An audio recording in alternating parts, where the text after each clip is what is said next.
Hola, ¿qué tal? ¿Cómo están? Bienvenidos y muy buenas tardes. Estamos preparados ante la posibilidad de un repunte o rebrote de la pandemia, sobre todo en el ámbito laboral. ¿Cómo podemos cuidar y cuidarnos en pro de la salud pública? Es una pregunta que lanzaremos hoy al especialista en medicina de trabajo de la Clínica Universidad de Navarra, el doctor Alejandro Fernández Montero. Queremos saber cómo se puede volver al trabajo con normalidad. También las personas que han desarrollado la COVID-19. Veremos qué pasa, si hay rebrote o repunte y si son imprescindibles más PCR para evitar un nuevo desastre de parecidas dimensiones. Además, hoy queremos hablar sobre las disquisiciones éticas en torno a la pandemia. Por eso tocamos la puerta del despacho del doctor en Derecho y Filosofía de la Universidad del País Vasco, el investigador Íñigo de Miguel, un navarro que está desde luego llevando a cabo estudios sobre la gestión de la pandemia. Hablaremos también de las herramientas genéticas para el diagnóstico y tratamiento del nuevo virus, en un día en el que mostraremos las hogueras o deseadas hogueras de San Juan con muy poca llama este año, ya que han sido prohibidas en muchos lugares y a pesar de eso ha habido algunos rincones de Pamplona y el entorno de la capital navarra donde se han prendido las hogueras de San Juan. ¿Y qué les parece si nos damos un paseo por el sur de Navarra? Nos vamos de turismo a Marcilla, a ver qué posibilidades nos brinda esta bonita localidad de la ribera de nuestra comunidad foral. Comenzamos.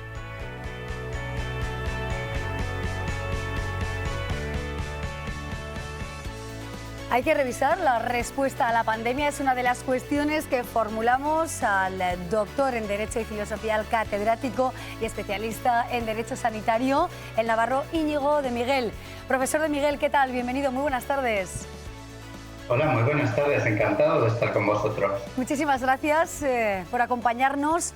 ¿Cómo se está gestionando la pandemia de momento, ¿no? Ahora que estamos hablando de rebrotes y de repuntes, y antes, ¿se puede hacer un análisis de lo positivo y lo negativo de la gestión de este COVID-19, Íñigo?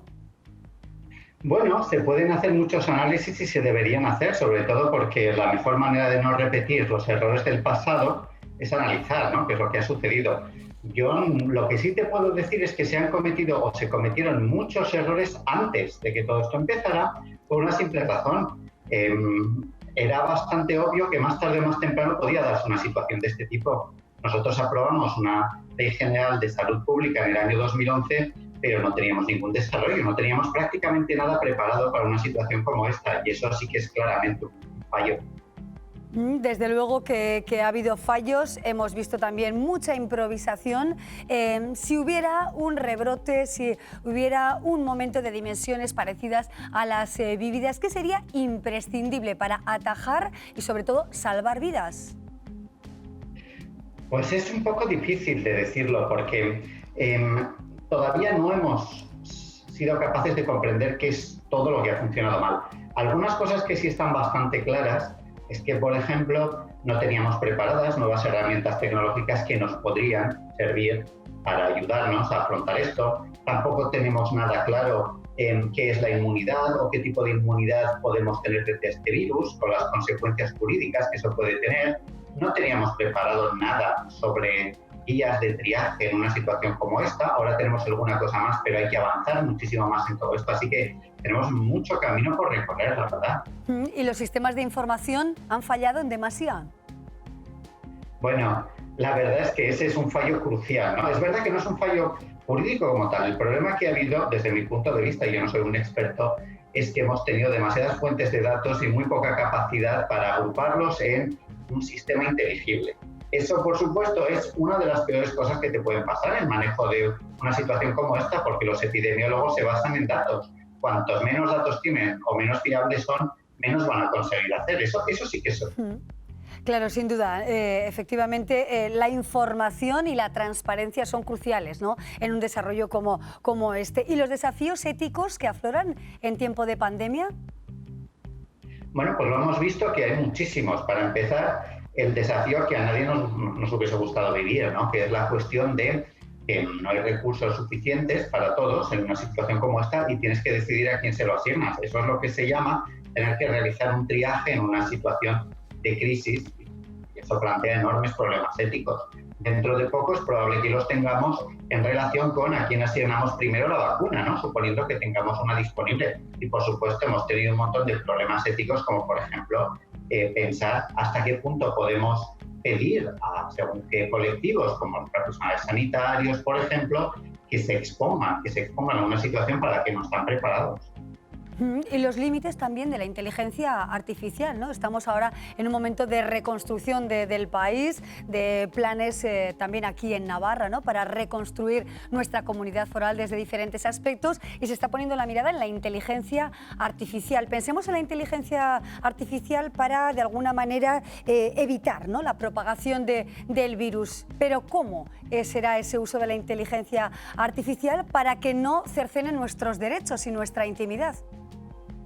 Bueno, la inteligencia artificial plantea muchos problemas desde muchas perspectivas. También es una herramienta que puede ser muy útil. Todo depende de cómo la desarrollemos y qué capacidad tengamos de aplicarla. Te voy a poner un ejemplo. Inteligencia artificial puede servir para facilitar o mejorar el diagnóstico de la COVID, ¿no?, de una manera relativamente simple. Solo tienes que desarrollar un mecanismo que sea capaz, por ejemplo, de reconocer en radiografías si se da o no la COVID. Esto puede servir desde un instrumento de apoyo al diagnóstico hasta un instrumento de triaje para ver a qué tipo de enfermo necesita que le vea un especialista y cuál no tanto, por ejemplo.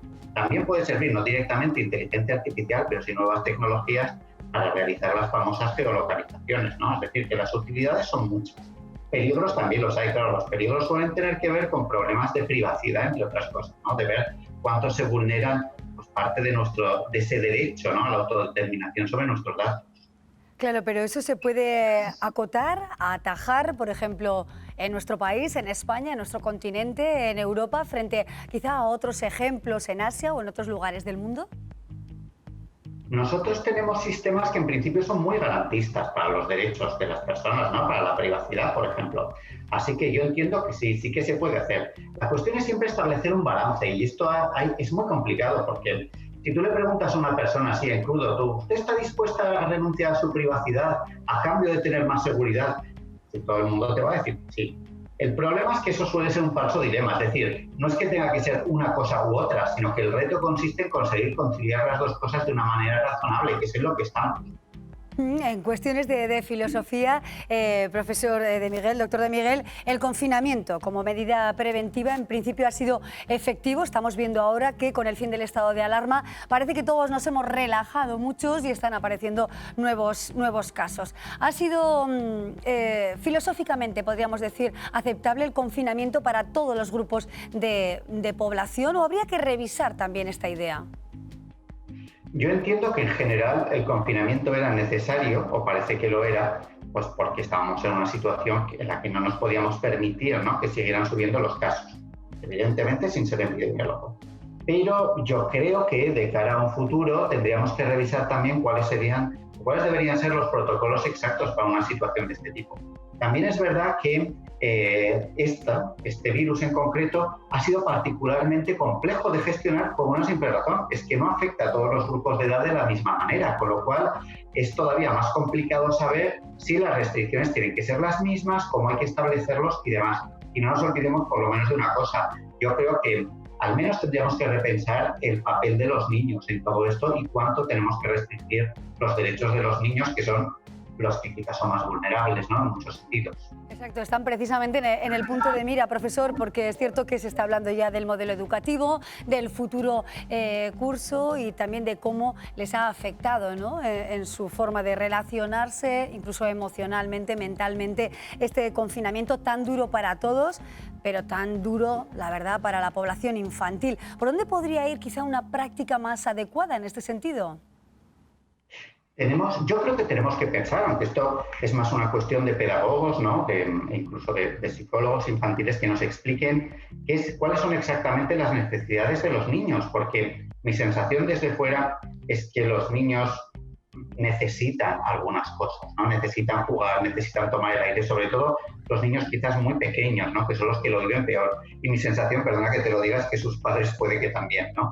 Con lo que, en principio, yo entiendo que tendríamos que pararnos y detener detenernos a contemplar qué es lo que podemos hacer en una situación como esta, ¿no? Si se vuelve a repetir, tenerlo todo preparado, pero prepararlo con tiempo. Lo que no podemos hacer es intentar solucionar el mundo una vez que ya está en una situación de quiebra, ¿no? Exacto, previsión, esa sería la palabra clave, ¿verdad? Hablaba al principio, profesor, de las herramientas genéticas para el diagnóstico y tratamiento del nuevo virus. ¿Cómo desde el punto de vista de la genética se puede atrapar, golpear al virus? Bueno, hay un sistema, o hay varios sistemas que parecen muy razonables. Uno de ellos es utilizar las técnicas de CRISPR-Cas, lo que se llama el modelo Sherlock, que acaba de desarrollar Wanzheng, yo creo que ha sido, y que permite a través de herramientas de análisis del ARN, pues ver si una persona sufre de la patología o no, ¿no? Por lo que, bueno, pues es una estrategia más que podemos seguir, que probablemente llevará tiempo concretarla, pero por suerte la edición genética yo creo que nos puede dar nuevas técnicas, nuevas armas, ¿no?, contra esto. Nos quedamos con todas estas reflexiones. Doctor Íñigo de Miguel, profesor en la Universidad del País Vasco, muchísimas gracias por acompañarnos. Enhorabuena también por la serie de jornadas que organizaban recientemente con tantas miradas a la COVID-19 con diferentes expertos. Todo ello vía online, efectivamente, como se está trabajando prácticamente en todos los ámbitos y muy especialmente en el académico y universitario en el que se encuentra. Profesor, muchísimas gracias por acompañarnos y esperemos verle en su tierra pronto también, ¿no, Íñigo? Esperemos que sí, esperemos que la próxima semana tengo previsto ir, para ser exactos. Así que muchísimas gracias y encantado de estar con vosotros. Claro. Muchísimas gracias, Íñigo de Miguel, por todas esas apreciaciones y claves importantes en esta situación de desequilibrio en la que estamos. Gracias y hasta pronto. Hasta pronto. Gracias. Encontramos al profesor Íñigo de Miguel en el País Vasco y nosotros queremos hablar del calor, fuerte calor en toda la zona norte. Aquí en Navarra, temperaturas elevadísimas que nos están haciendo, agudizar el ingenio para darnos un chapuzón, un refrescamiento, podríamos decir, ¿verdad?, en nuestros ríos, también en algunas piscinas, y tantos navarros que se han marchado a Donosti, a Zarautz, a las playas más cercanas del País Vasco, tierra cercana, sin duda, para disfrutar de los encantos de esos lugares. Temperaturas que siguen elevadísimas, ya ven ustedes, termómetros que superan los 36 grados en la capital navarra.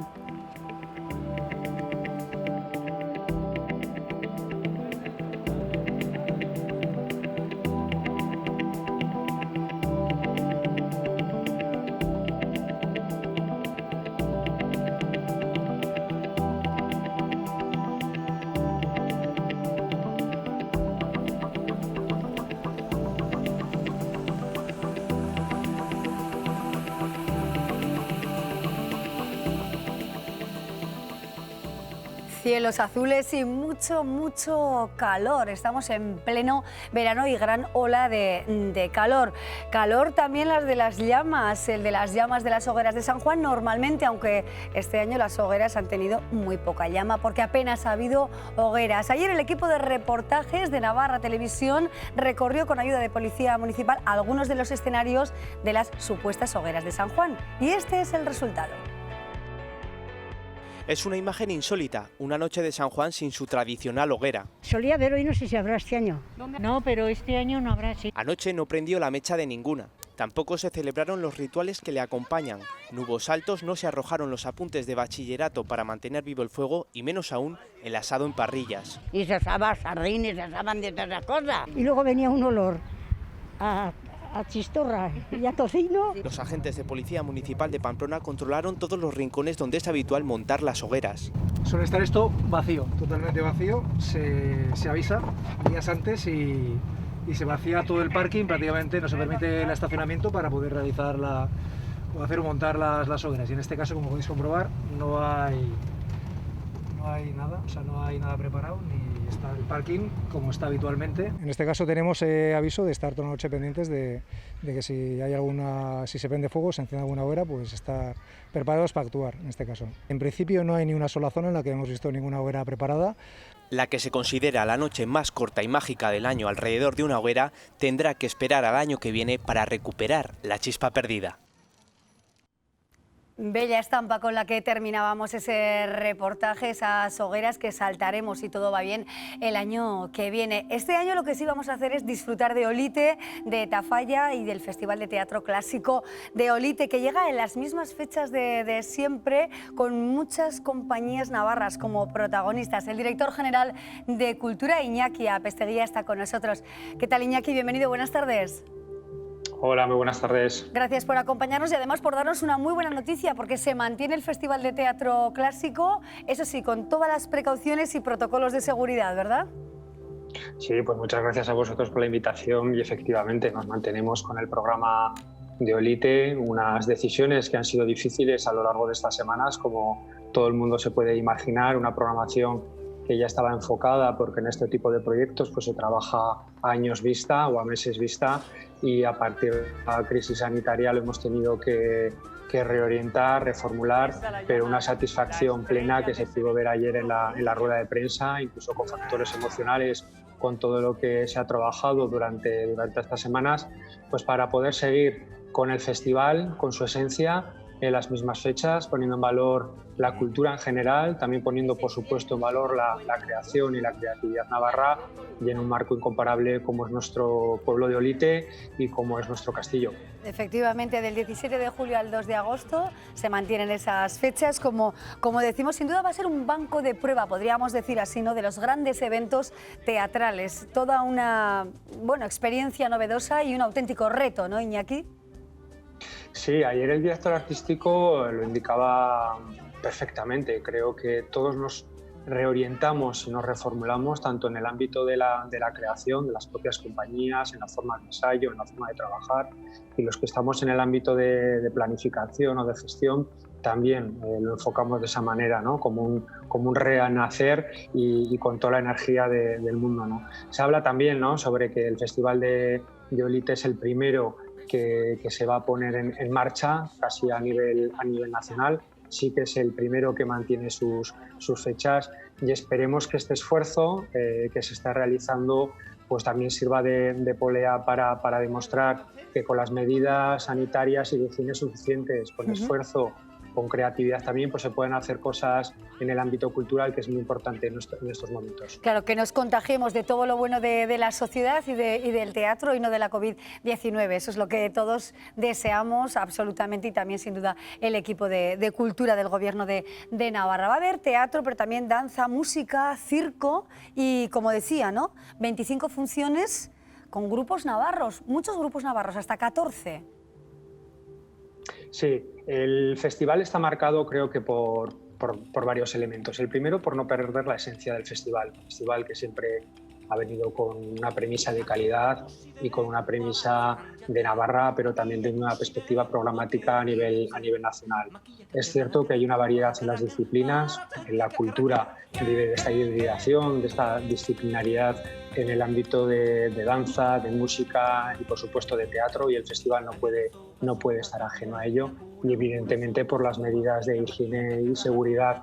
Medidas de higiene y seguridad en las que ya la sociedad se está acostumbrando, creo que van a entrar dentro de la mecánica habitual de nuestras vidas, pero también es cierto que siendo el primer festival y uno de los proyectos principales del Departamento de Cultura del Gobierno de Navarra, y el primero que vamos a poner en marcha en julio, pues hay que tener un punto más de precaución, de información, de limpiezas extraordinarias, y eso está garantizado.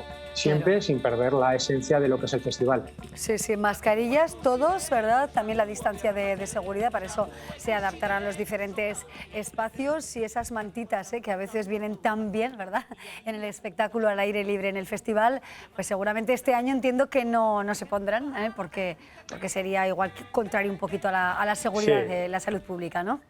Sí, para que nos hagamos una idea, estamos hablando de un aforo que normalmente abarca las 390 butacas, y ahora estaremos en el rango de 150 a 160. Habrá la distancia, iremos con mascarillas, por supuesto reforzando la limpieza, también la limpieza de geles, de higiene de manos, y las mantas, que son muy características de este festival. Pues este año invitamos, ¿no?, a que cada uno venga con su manta, porque entiende que esa cesión, ese alquiler, ¿no?, de mantas este año pues no puede estar dentro de la metodología de trabajo. Así es, estamos viendo imágenes, Iñaki, de los diferentes espectáculos que vamos a poder ver y obviamente veremos autores clásicos pero también contemporáneos, ¿no? Sí, el lema es de la poesía española al teatro europeo contemporáneo, ¿no? En ese sentido, pues tenemos a los clásicos como Lope de Vega, Santa Teresa de Jesús o Cervantes, pero también, bueno, pues tenemos en esa doble visión, esa dualidad con Samuel Beckett, con Brecht, con Franz Kafka, ¿no? Y en ese diálogo que lo refleja muy bien el vídeo que estáis poniendo, que invito a todo el mundo a que la página web del festival, que es oliteteatrofestival.com, lo puedan ver, lo pueden disfrutar, porque representa muy bien la variedad de disciplinas, representa muy bien la visión de las compañías navarras, representa también el gran elenco nacional que va a venir a Olite.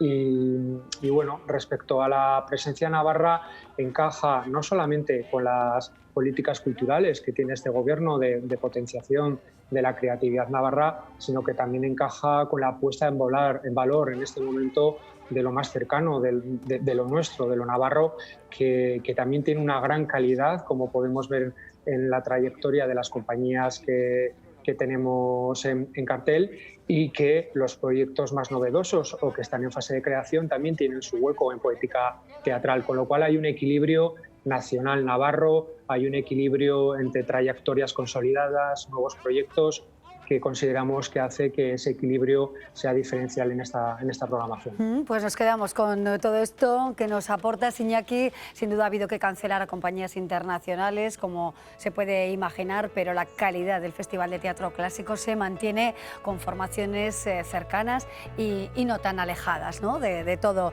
el país. Bueno, la cultura es algo necesario e imprescindible, lo vamos a tener bien claro a partir de ahora también en este momento de salida, ¿no?, del estado de alarma, y esperemos de calma en todo lo que tiene que ver con ese repunte de algunos casos de la pandemia. Gracias, Iñaki Apesteguía, por acompañarnos. Enhorabuena por ese cartel que seguro que vamos a disfrutar. Gracias y hasta pronto.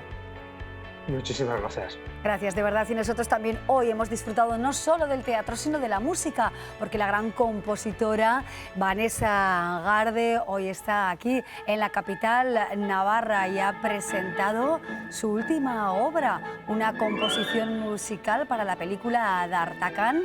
Ahí la vemos, a Vanessa Garde, en un espectáculo que estamos disfrutando en este momento en Baluarte con la Orquesta Sinfónica de Navarra. A lo largo de este fin de semana habrá también más grabaciones, entre otros con el cantante Serafín Zubiri. Les dejamos con la gran Vanessa Garde.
Con Incalif, las escaleras ya no son un problema. Disfrute de mayor calidad de vida en su hogar gracias a las sillas subescaleras que se adaptan a cualquier tipo de escalera, por estrecha o compleja que sea. Incalif, recuerden, con Incalif Elevación, las escaleras ya no son un problema.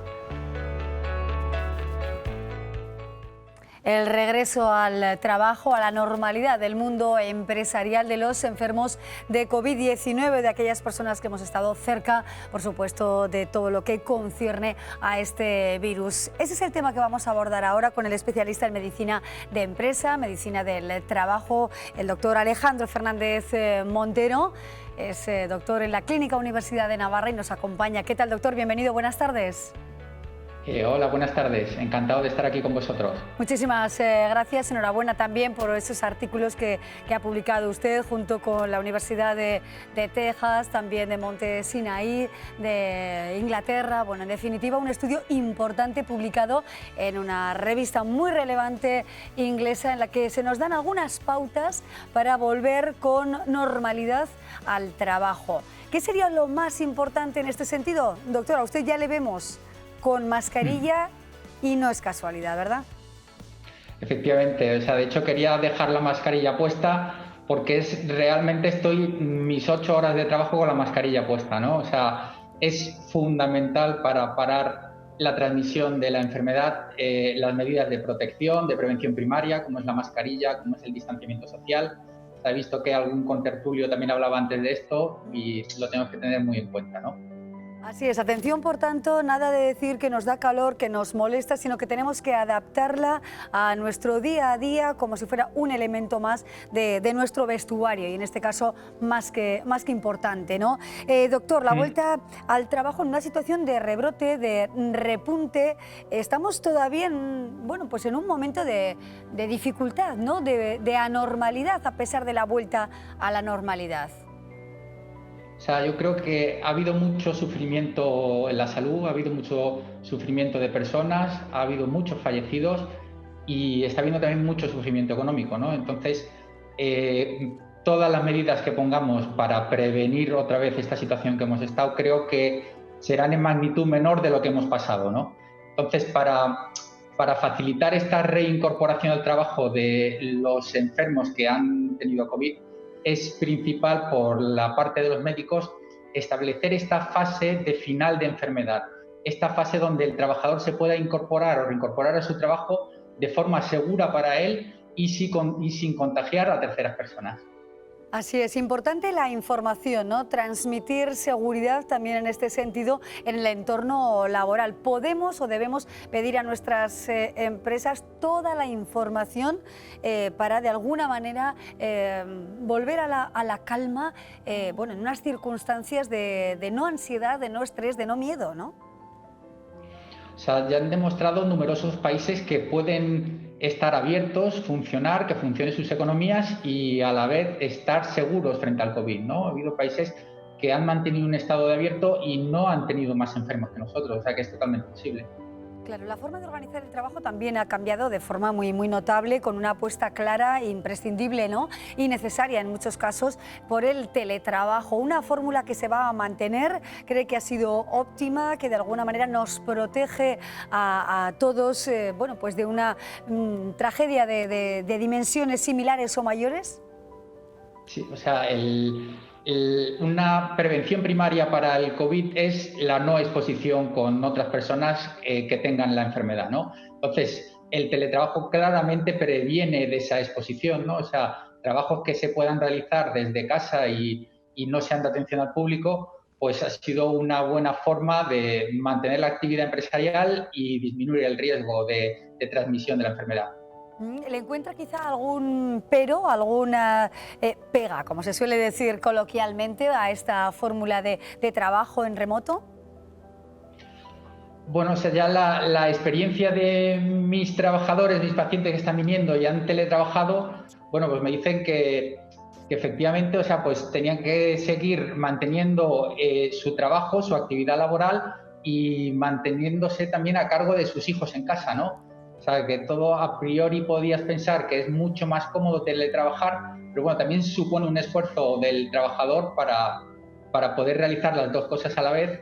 Pero bueno, en general la gente llega, que han estado bien los hijos, que con los hijos se han comportado, que han podido trabajar bien y que han llegado a hacer su trabajo en estas circunstancias que también tenían que hacer mucho, ¿no? Claro, seguramente es momento también para reajustar algunas cuestiones en las diferentes empresas, en los distintos sectores, para dar cabida a las distintas fórmulas actuales de trabajo. Otra cuestión importante, doctor, las pruebas PCR para evitar un desastre de salud pública. Apuesta por la insistencia en hacer pruebas de esta naturaleza, que nos haga una foto diagnóstica de cómo estamos.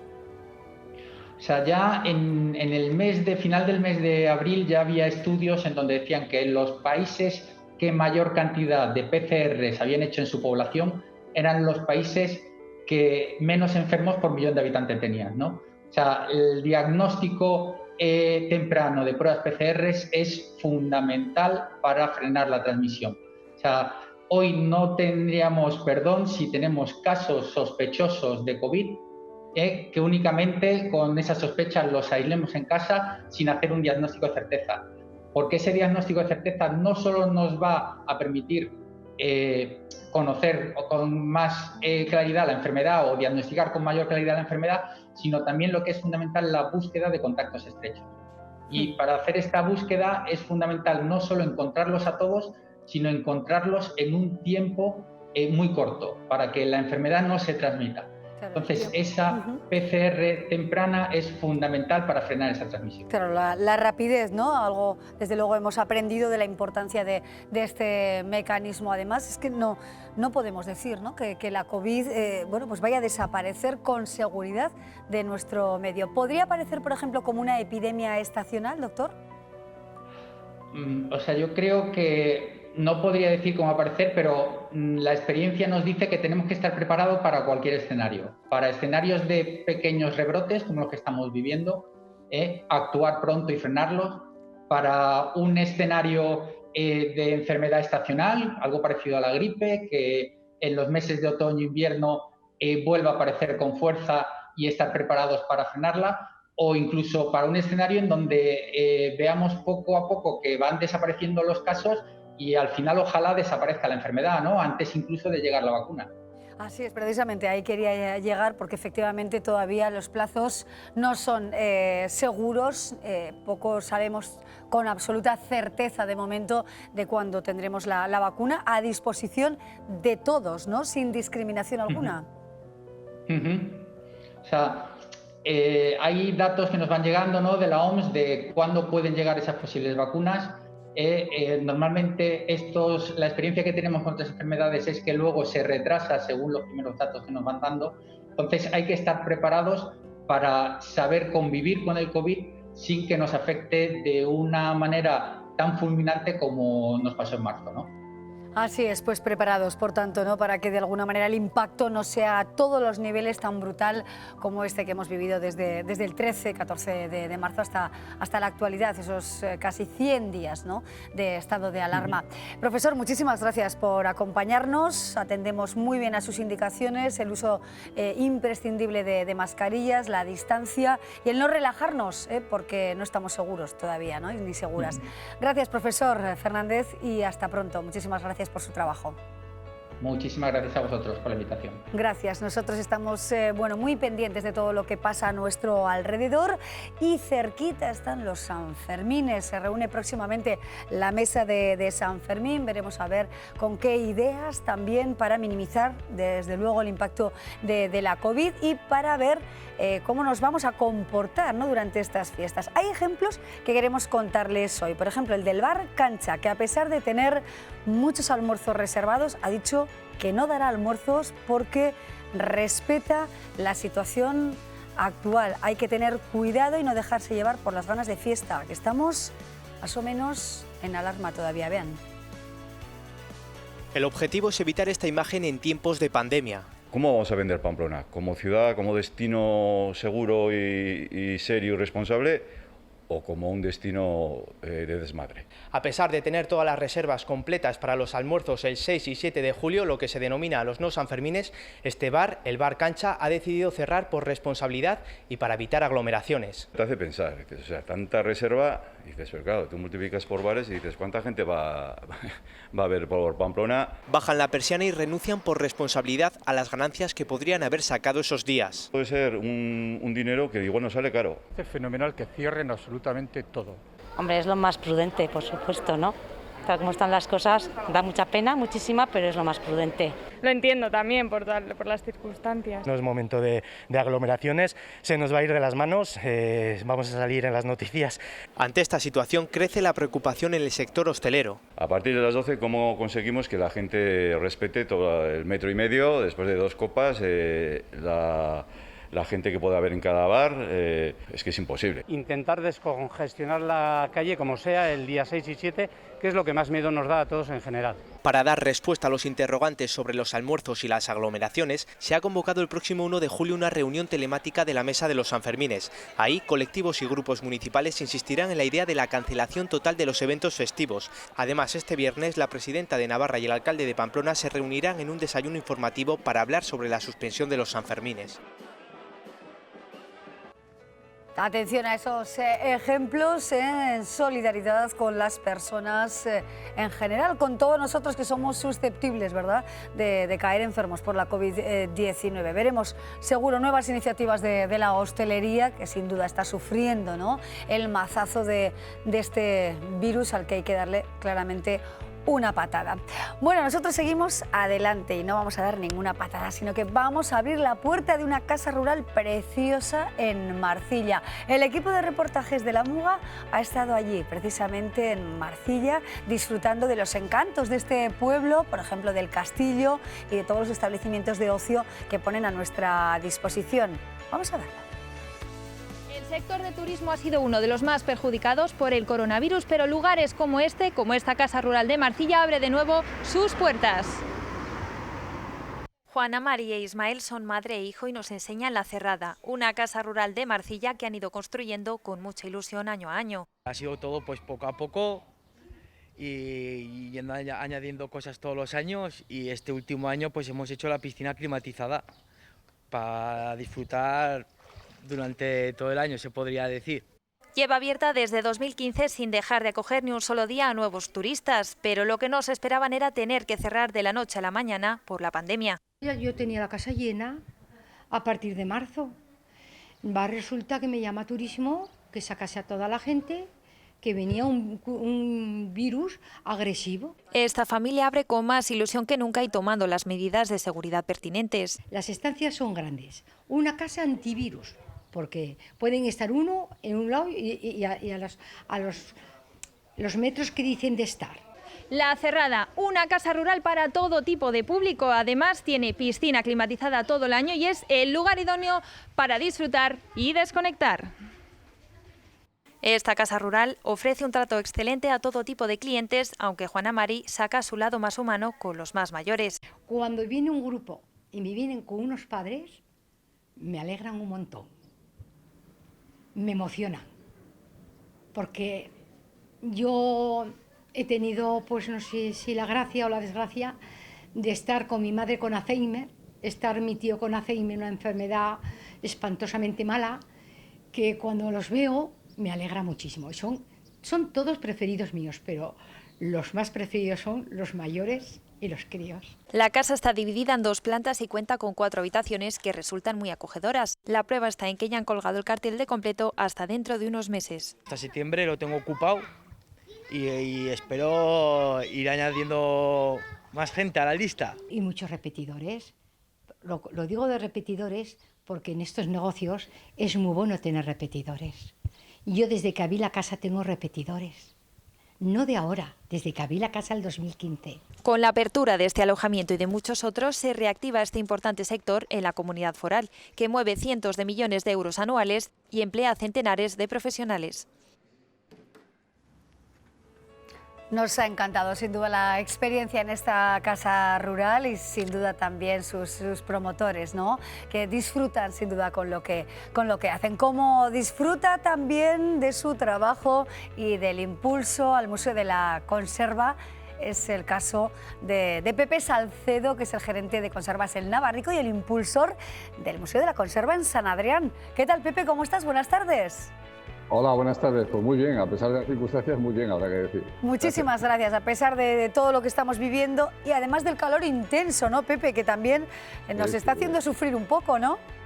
Ahora ya empieza a notarse, aunque hoy está un poquito más nublado, pero sí, calienta de verdad como de verano, pero de verano auténtico. Sí. Totalmente, ¿eh? Bueno, pues vamos a disfrutar del sol también, que es muy saludable, ¿verdad? Pepe, cuéntanos cómo se os ocurrió, cómo se te ocurrió este Museo de la Conserva, cuál es el motivo que te llevó a eso y por qué debemos pasarnos por allí y disfrutarlo en cualquier ocasión. Pues hombre, mira, se nos ocurrió porque llevamos mucho tiempo hablando con otros fabricantes que habían sido, muchos que ya lo están, pero otros que siguen teniendo añoranza de lo que ha sido este pueblo en el mundo de las conservas vegetales y que se estaba perdiendo poco a poco porque vamos quedando menos fabricantes y van apareciendo otros sectores que tienen más tirón, ¿no? Y entonces empezamos a recoger alguna pieza, alguna máquina vieja, alguna cosa más y ya quisimos poner un poco en orden.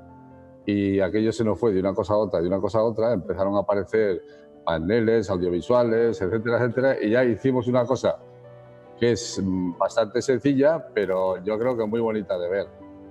Sin duda, lo estamos observando, Pepe, en las imágenes, la verdad, con mucho encanto y además para dar valor, que duda cabe, a un sector tan importante en nuestra comunidad foral. A los turistas, turistas que este año vamos a tener que ver, bueno, pues nuestro país, ¿no? Tener que ver, no, vamos a disfrutar, vamos a decirlo así, de nuestro país y de nuestra comunidad. ¿Qué se les brinda si deciden visitar un día este Museo de la Conserva en San Adrián? Pues mira, por principio van a conocer lo que es el mundo de la conserva, cómo empezaron, cómo se ha ido desarrollando poco a poco. Están muy volcados en lo que es el pueblo de San Adrián, pero en general también en todas las fábricas de conservas. Entonces van a ver unos estilos de vida de aquellos años, van a ver la incorporación de la mujer al trabajo, van a ver, en fin, unos audiovisuales sobre recogida de frutos en 360 grados, van a ver los sonidos típicos de lo que era una fábrica de conservas, van a ver las fábricas que había, las que hubo en un tiempo en máximo esplendor y las que hay ahora, van a ver maquinarias que les van a sorprender por lo auténtico de su construcción, van a ver personajes que han estado muy implicados en el sector y en todo el desarrollo de la industria conservera. En fin, van a ver unas cuantas cosas. Tienen bastante testimonios directos de gente que ha tenido mucha importancia, mediante vídeos, etcétera, etcétera, y que hoy ya no están con nosotros, hay que decir. En fin, tiene mucho para hacer sentir a quien ha conocido este sector, a la gente que tenga mis años o parecido, se van a sentir identificados con la historia de San Adrián, de Navarra y de España. Así es, lo vemos claro, sin duda, ¿no? Y me ha llamado la atención especialmente uno de los carteles o de los títulos, ¿no? El papel de la mujer en este mundo de la conserva. ¿Cómo ha sido la evolución del papel de la mujer a lo largo de los años también en este sector, Pepe?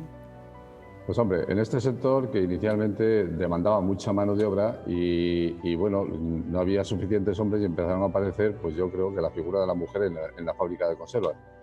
Primero porque tenían una habilidad o se tiene una habilidad especial y para determinados trabajos han sido siempre mucho más laboriosas que los hombres o más productivas o más como le quiera llamar, ¿no? sin querer meterme en ningún jardín, sino simplemente que tenían una habilidad especial y pelando espárragos, embotando, etcétera, etcétera. Y como había mucha demanda de mano de obra, se incorporó a la mujer al trabajo, primero las de aquí del pueblo, luego de la zona colindante, luego de más lejos y así sucesivamente. Y significó un antes y un después, porque entonces las mujeres no trabajaban habitualmente fuera de casa. Y aquí, sin embargo, sí, ya empezaron a ser pioneras en ese sentido, al incorporar un sueldo más a casa, en fin, a tener otro ritmo de vida, que todo va acompañado, ¿no? Sí, que fue determinante, claro, también un poco en el cambio de modelo de sociedad, ¿no? Con la inclusión de la mujer en este sector como, bueno, pues como pieza clave también, podríamos decir así, ¿no? Pepe, totalmente. Para quienes queramos ir por primera o por última o por tercera o por quinta vez a este museo, medidas de seguridad, importantísimo. ¿Cómo nos vamos a proteger de la COVID si vamos al museo? ¿Qué protocolo habéis establecido? Bueno, pues hemos establecido un aforo máximo que no puede exceder de 10 personas por visita, que antes entraba todo el mundo. Por supuesto, medidas de higiene todas, de geles, de mascarillas, lo que más nos preocupaba, que eran los aparatos de gafas de visión, etcétera, etcétera. Bueno, también lo hemos solucionado con unas pantallas especiales, unos cascos que van protegidos, que son de un solo uso, en fin. Hemos puesto todas las medidas que podemos y luego, por supuesto, se confía también en el buen criterio de todos los que visiten.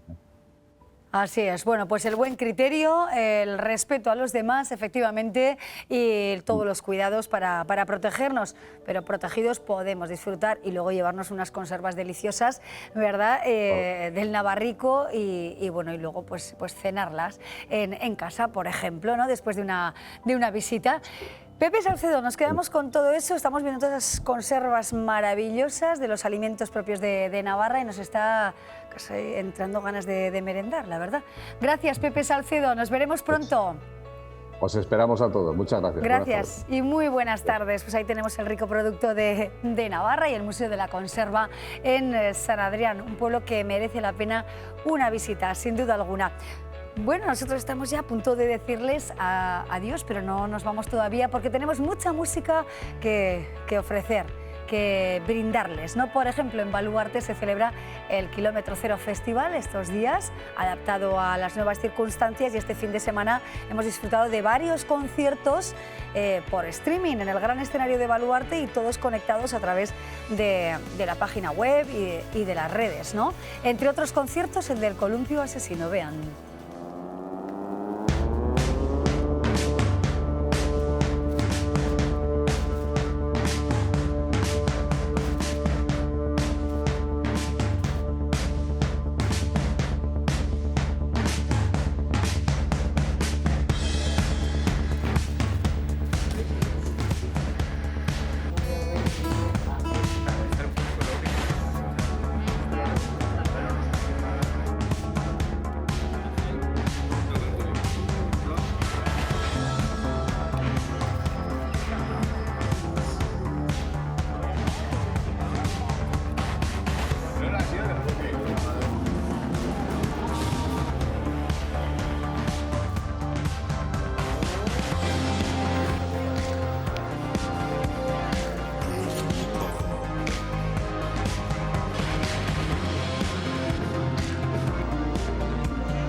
Ahí teníamos a diferentes grupos, ahora estábamos viendo también al Columpio Asesino, al que hacíamos referencia, que actuaba este pasado sábado, pero por este festival tan singular han pasado artistas como Kai Echaniz, como Pedro Fernández, como Gusi el Gringo, toda una oportunidad para artistas de nuestra comunidad. Enhorabuena y muchísimas gracias también al equipo técnico de Baluarte y al equipo de producción y dirección de Baluarte, que nos ha brindado estas imágenes bellísimas, por cierto, de los artistas que bueno, han participado en un planteamiento totalmente novedoso. Gracias de verdad. Nosotros nos vamos ya agradeciéndoles su confianza y su compañía. Volveremos con nuevas e interesantes historias.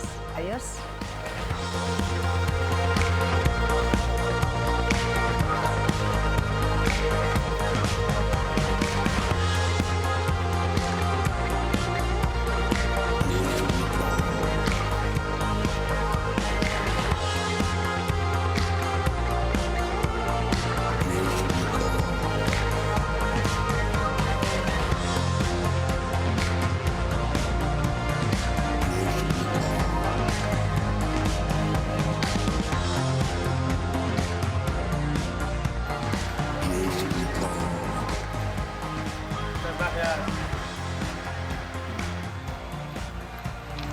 Yes, we call.